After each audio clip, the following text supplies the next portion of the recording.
లేదు చెప్పండి. ప్రస్తుతం రేవంత్ రెడ్డి పరిపాలన విధానం ఆయన వచ్చినాక ఎలా అనిపిస్తుంది? అంటే పథకాలు ఒకటి బస్సు ఫ్రీ చేసిండు, అన్ని పథకాలు అన్నారు. ఏ పథకాలు లేవు. ఉచిత కరెంట్ వస్తుందా మీకు? ఉచిత కరెంట్ మాకు రెంట్ కాబట్టి వస్తుంది. రైతు రుణమాఫీ? మేమేం లేదండి. రైతు రుణమాఫీ లేదు. ఉచిత బస్సు వల్ల అసలు ఉపయోగం బస్ అది డబుల్ బెడ్రూమ్ అప్లై చేసినాం ఒక 3 టైమ్స్ 4 టైమ్స్, అది అసలు ఇప్పటి వరకు లేదు. లేని వాళ్ళకి ఇవ్వాలి కదండి, ఉన్న వాళ్ళకి ఎందుకు ఇచ్చుడు?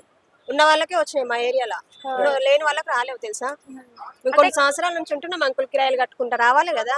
మరి ఉన్న వాళ్ళకి చెక్ చేసుకుంటే ఇవ్వాలన్నీ, లేని వాళ్ళకి ఇవ్వాలి కానీ ఉన్న వాళ్ళకి అట్లా ఇవ్వదు కదా, తప్పు కదా.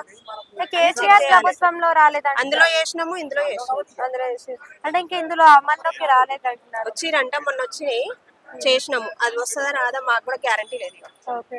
అయితే ఇప్పుడు ఉచిత బస్ అనేది పెట్టారు కదా, దాని వల్ల అసలు యూజ్ ఉందంటారా లేదంటే? నేను ఎప్పుడన్నా ఒకసారి ఊరికి వెళ్తానమ్మా, రెగ్యులర్ అయితే మీరు ఊరు వెళ్ళినప్పుడు బస్సులు ఉండడం కానీ బస్సులు ఎక్కువ మంది ఎక్కడం అది బెనిఫిట్ ఉంది. అది ఎక్కువ మంది ఉండడం వల్ల సీట్లు కూడా దొరుకుతలేవు అంటారు. దొరుకుతున్నాయండి.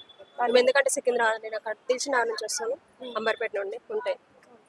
అయితే కంపేరింగ్ టు ప్రీవియస్ సీఎం అంటే కేసీఆర్ ది ఇప్పుడున్న సీఎం ది కంపేర్ చేస్తే మీకు ఎవరి పరిపాలన నచ్చింది? నేను ఎవరి పరిపాలన అనండి, నాకు అందులో వేసిన అందులో రాలేదు. ఇందులో నాకు ఒకటి బస్సు కరెంట్ అంటే పేదవాళ్ళకి అందట్లేదు అంటారు అట్లా.